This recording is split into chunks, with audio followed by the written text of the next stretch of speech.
Há um momento certo para tudo. Há um tempo para cada atividade debaixo do céu. Há tempo de nascer e tempo de morrer. Tempo de plantar e tempo de colher. Tempo de matar e tempo de curar. Tempo de derrubar e tempo de construir. Tempo de chorar, tempo de rir. Tempo de se entristecer e tempo de dançar. Tempo de espalhar pedras, tempo de ajuntá-las. Tempo de abraçar e tempo de se afastar. Tempo de procurar e tempo de deixar de buscar. Tempo de guardar e tempo de jogar fora. Tempo de rasgar e tempo de remendar. Tempo de calar e tempo de falar. Tempo de amar e tempo de odiar. Tempo de guerra e tempo de paz.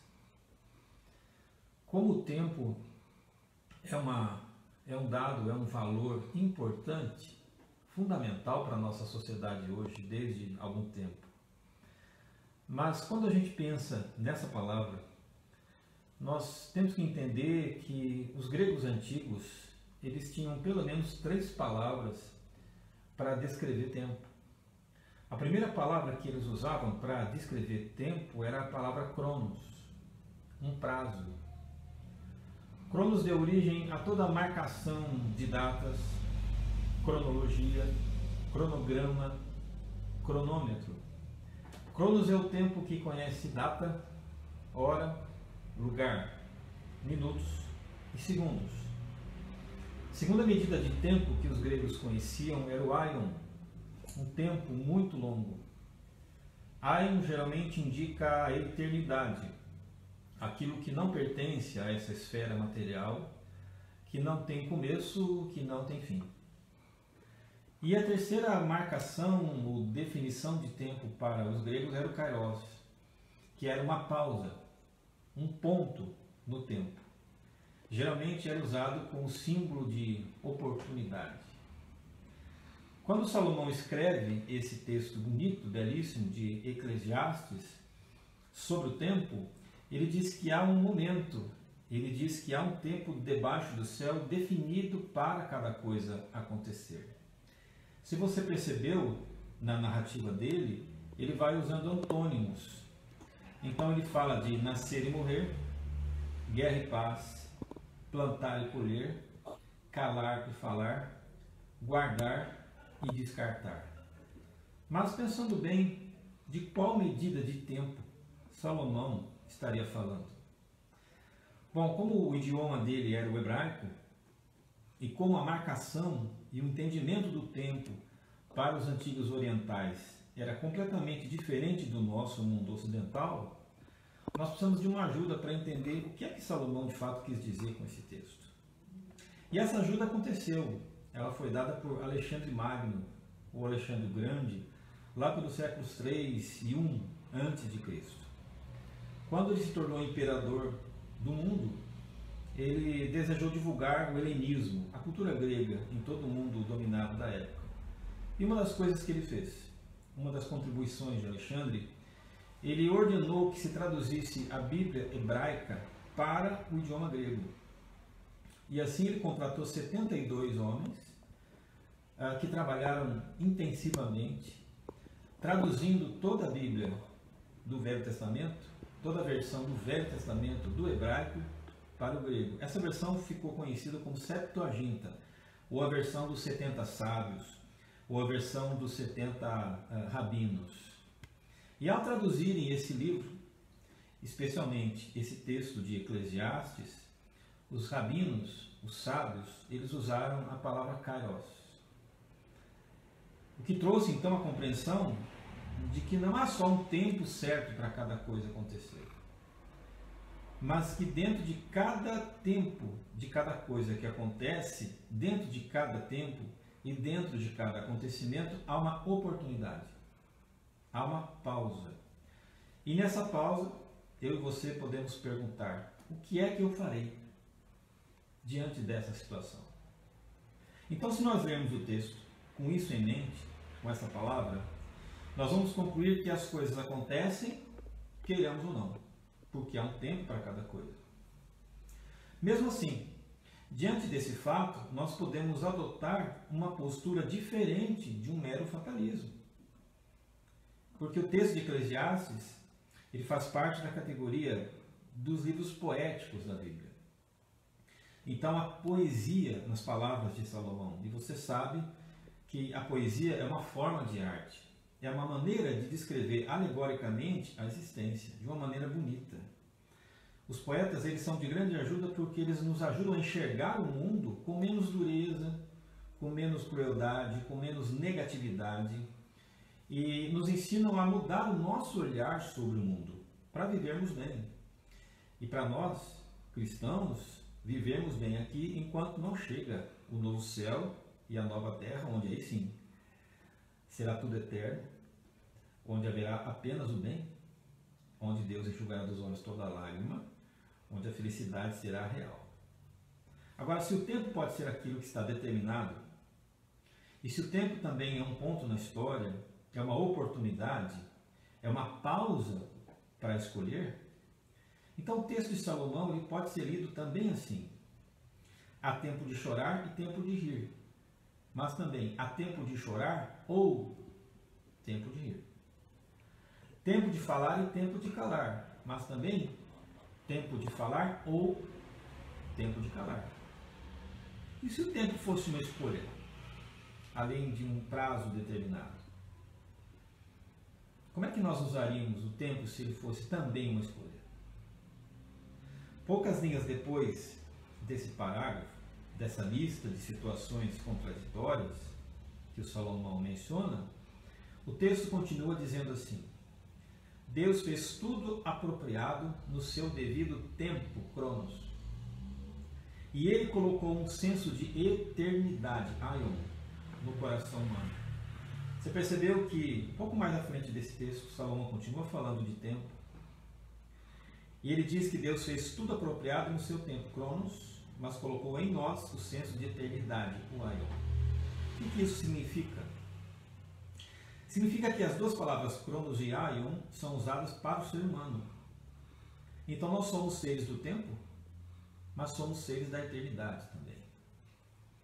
Quem mais enfatizou isso foi o filósofo Søren Kierkegaard.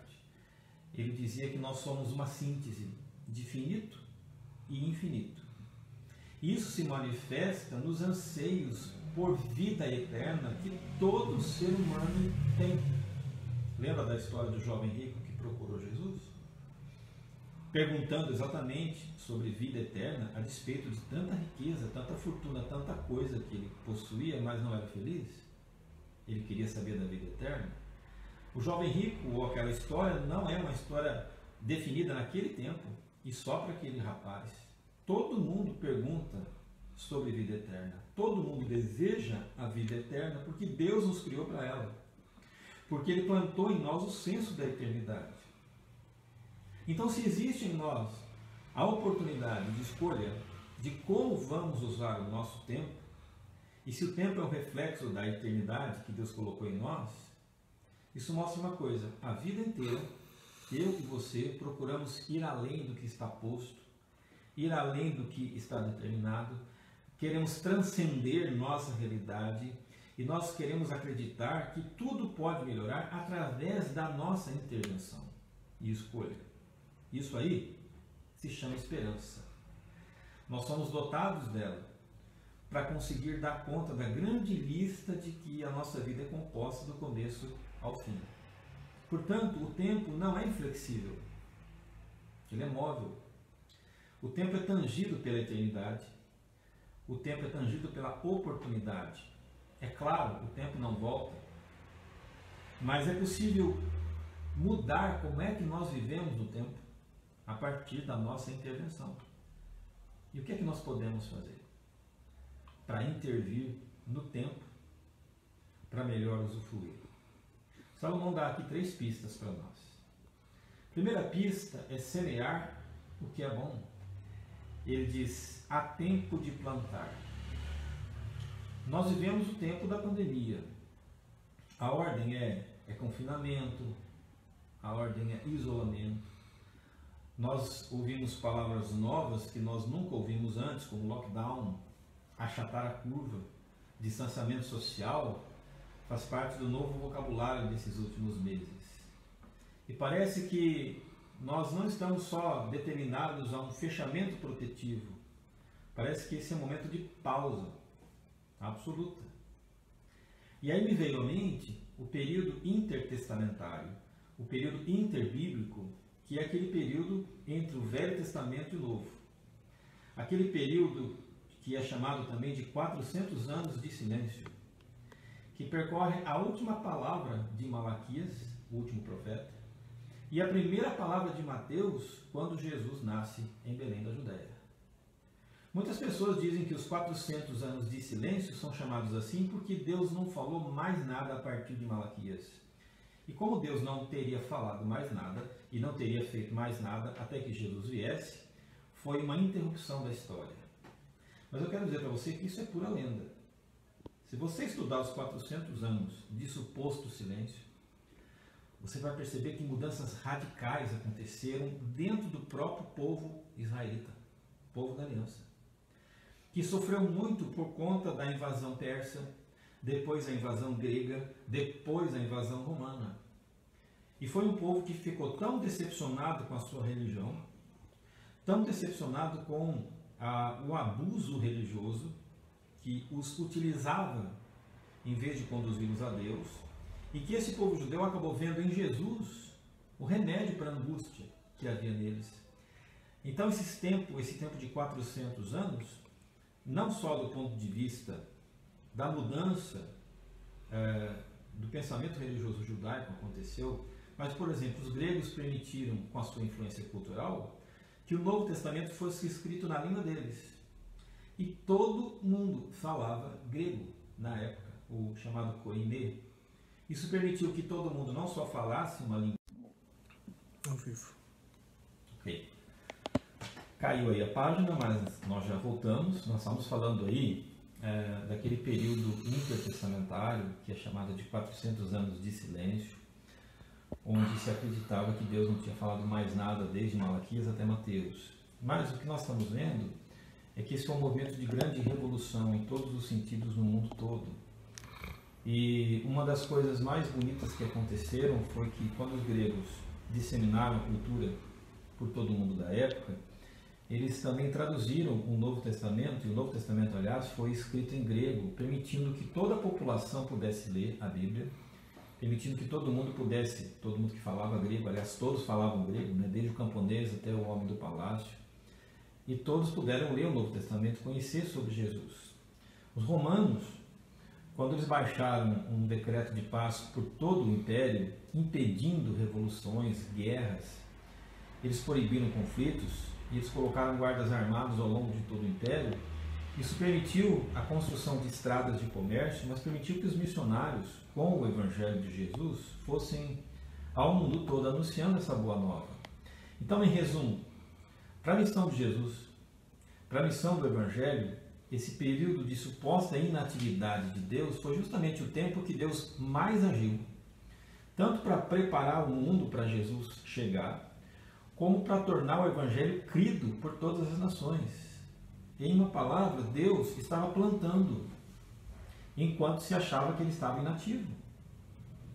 Então, tempos como o nosso são momentos em que nós temos a oportunidade de plantar sementes que possam gerar para nós e para os outros esperança, paz, equilíbrio. Nos 9 meses de gestação de um feto, aproveitando aí o Dia das Mães, lá no ventre, no útero, acontecem dia a dia grandes transformações internas, até que o bebê totalmente formado vem à luz. Para a mãe parece um tempo inativo, mas olha quanta mudança, quanta evolução, quanto desenvolvimento está acontecendo sem que ninguém saiba. Significa que esse é um tempo que nós temos que aproveitar para semear. A pergunta é, o que eu e você estamos semeando nesse tempo de quarentena? Qual é a segunda recomendação para usar bem o tempo, segundo Salomão? A segunda recomendação dele é preservar a fé. Ele diz para nós, tempo de guardar. Existem algumas coisas que nós não podemos descartar durante esses momentos de suspensão de contato público. Por exemplo, o apóstolo Paulo, quando se despediu dos seus irmãos queridos, próximo da sua morte, ele disse assim: eu combati o bom combate, completei a carreira e guardei a fé. Ele estava consciente de que já se encontrava nos últimos dias de vida. Mas ele menciona o que ele nunca ousou perder. O que é que para Paulo era inegociável? E o que é que ele fez questão de preservar? A fé. Nos textos sagrados, fé não é crença. Fé não é acreditar. Fé é confiar. Fé é lançar diante de Deus todas as preocupações, confiando que Ele vai primeiro nos acalmar e depois resolver o que nos preocupa. Há um teólogo alemão chamado Jürgen Moltmann, ele escreveu um livro chamado Teologia da Esperança. E dentro desse seu livro, em um dos seus capítulos, ele chama o desespero de pecado. Por que o desespero é um pecado? Porque a fé está associada à esperança. Então, o pecado da descrença é alimentado pela falta de esperança do que nós podemos vir a ser, conforme Deus deseja. Nós nunca somos ainda o que Deus deseja e prepara para que sejamos. Estamos em processo.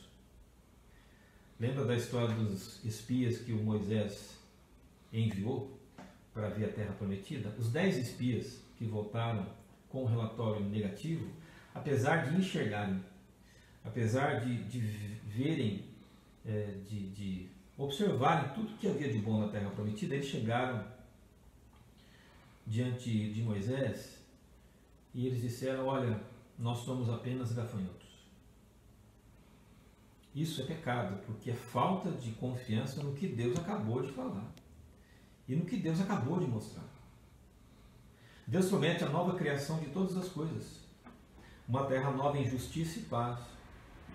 Mas às vezes parece que nós agimos como se tudo fosse permanecer como sempre foi. Então a falta de esperança é falta de confiança, tanto no que Deus já mostrou para você, tanto no que Deus continua dizendo a você e tudo que Ele continua repetindo a nós: nunca te deixarei, jamais te desampararei. O João Crisóstomo foi um dos grandes pregadores do período inicial da igreja cristã. Há uma frase do João Crisóstomo que é a seguinte: o pecado não nos precipita tanto na desgraça quanto o desespero. Na Idade Média, a igreja cristã listava pecados contra o Espírito Santo, e 2 pecados eram listados pela igreja cristã como pecados contra o Espírito Santo: a assidia, que era uma espécie de melancolia, e a tristitia, a tristeza crônica, não ocasional, mas abordar a vida o tempo todo com tristeza.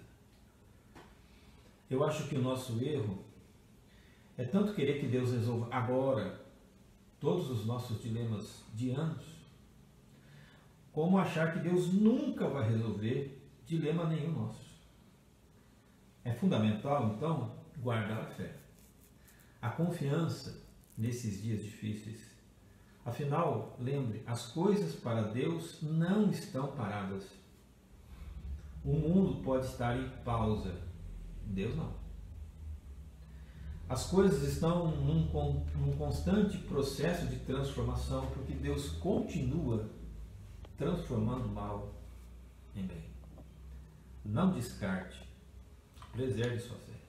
O terceiro conselho de Salomão, para usar bem o tempo, é falar só o que edifica.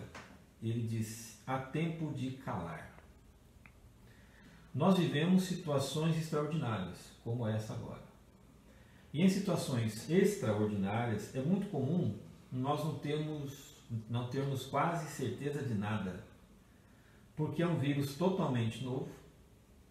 a cada dia se comporta de uma maneira diferente, e todos os dias a imprensa publica algo novo e algo até diferente do que foi dito no dia anterior. Vamos acabar a quarentena, agora vamos prorrogar a quarentena. Além disso, diariamente abundam fake news, que só aumentam o pânico e confundem pessoas em vez de orientar. Então essa pandemia, ela precisa nos levar a ficarmos mais calados do que ficar dando opinião do que nós nem sabemos. Salomão também diz que no muito falar não falta transgressão, mas quem modera os seus lábios é prudente. Eu sempre entendi uma coisa, faz muito tempo. Se eu não sou especialista de uma área, eu não devo comentar o que eu não conheço. Só que, infelizmente, muita gente boa no nosso país anda falando como se fosse infectologista, como se fosse economista, até como se soubesse da intenção de outras pessoas. Então, usar esse tempo para calar, em duplo sentido, calar nossa alma dessa angústia, como calar a nossa boca, se nós vamos falar alguma coisa que só promove pânico, é importante, porque quanto mais nós divulgamos medo, mais o medo cresce. E assim como nós não sabemos como o vírus se comporta, nós também não sabemos como é que vai se comportar a economia, como é que a sociedade vai se comportar depois de tudo isso. Por enquanto, tudo não passa de especulação. E se a especulação não é certeza? E se não é certeza? Se aquilo que eu falar for apenas para promover pânico, não ajuda ninguém, em absolutamente nada. Mas se for para falar alguma coisa, que nós falemos coisas boas, que já estão aparecendo no horizonte, como pesquisas que estão sendo feitas de vacina, diminuição do progresso do contágio em alguns países do mundo, e movimentos de solidariedade que estão acontecendo para quem precisa de orientação, para quem precisa de alimento.